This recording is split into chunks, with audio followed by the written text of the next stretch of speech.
I ask this to you all the time, so I'll ask it again now. Since we had the secretary in here earlier, and he said what he's done is made it harder to cheat and easier to vote.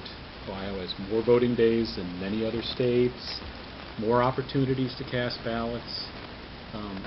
How do you balance that with what you're saying, that there should be more? Mark, I disagree. The premise is not that there should be more. The premise is, why are the Republicans taking away what we had? That's the premise. We had 35 days of no-fault absentee voting because of what happened in 2004. We had Golden Week because of what happened in 2004. So why are my Republican colleagues trying to take that away from voters? That is the premise, and it's been working.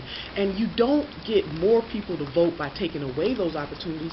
We cannot turn a blind eye to the empirical data that has been that shows very clearly who that has a disproportionate impact on, the days and the hours that are being taken away. I mean, imagine yourself being a person that works a wage job, or you have to string together 2, 3, 4 jobs, but you prefer to go vote in person. Should you not have that opportunity to do that? Don't the voters of the great state of Ohio deserve that?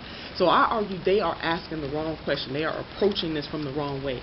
Furthermore, to compare our state to other states, we are talking about what the voters of the state of Ohio have come to enjoy. And again, why wouldn't we want to be the gold standard so that states are trying to emulate what we have done instead of cutting back voting opportunities for the voters in the state of Ohio? It does not make sense. I am running to expand and protect access to the ballot box. My opponent certainly has a different take on that. What he has done from 2011 on has caused confusion for voters, and that confusion is another form of voter suppression. It is wrong. The voters deserve better, and so I am here to protect what the voters have, or had, I should say. Regardless of what happens to the statewide candidates, do you think that the legislature can actually, Democrats and Republicans can work together this next session to come to some conclusions on these election laws, since they haven't been able to do it yet? I know, Mark. I hope we can. I mean, people of goodwill should come together and do this. We should not be partisans when it comes to voting. And you know what? We get elected for a living. You would think that we would want people to vote, but the opposite is happening.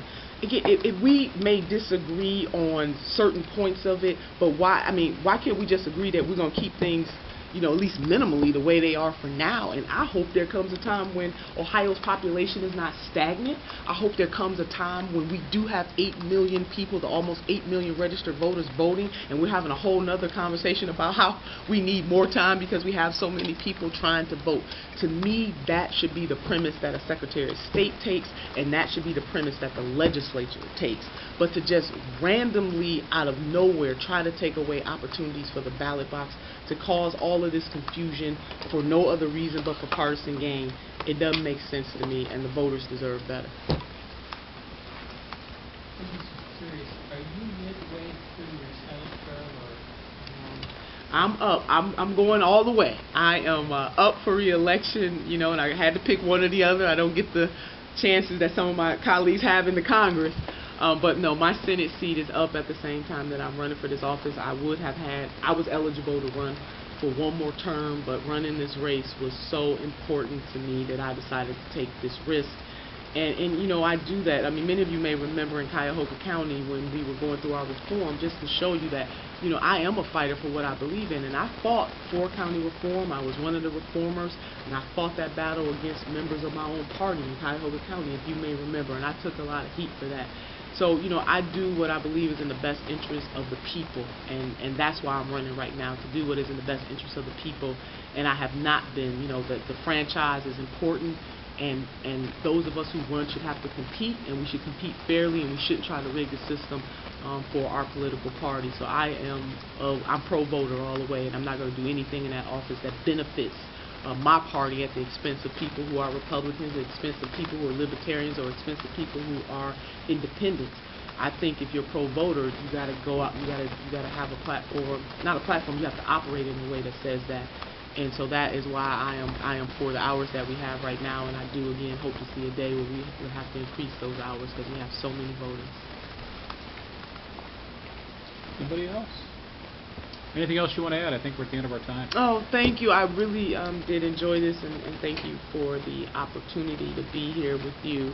I do have very strong views, and I know there are lots of clips and all kinds of things out there to show that.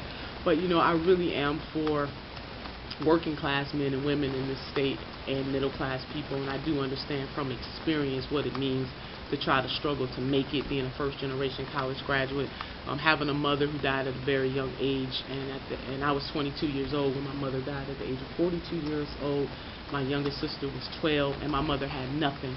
She died on the system of welfare. She didn't have money in the bank. She didn't even have a life insurance policy. So my leadership as a public servant, I am always with the people who don't necessarily have a voice. And whether I'm fighting for workers' rights or women or for voters, that is the space that I come from. And but for education, you know, the opportunity to earn my degrees, to fight for that degree, and to but to change my life, I don't know where I would be today. And I believe as a policymaker, it is my job to create those vehicles of opportunity for all people. And if we do it for people who have the lowest incomes, or for the working poor and the middle class, everybody else above that, they're going to be just fine. So I am a fighter and a champion of the people. But thank you again for this opportunity.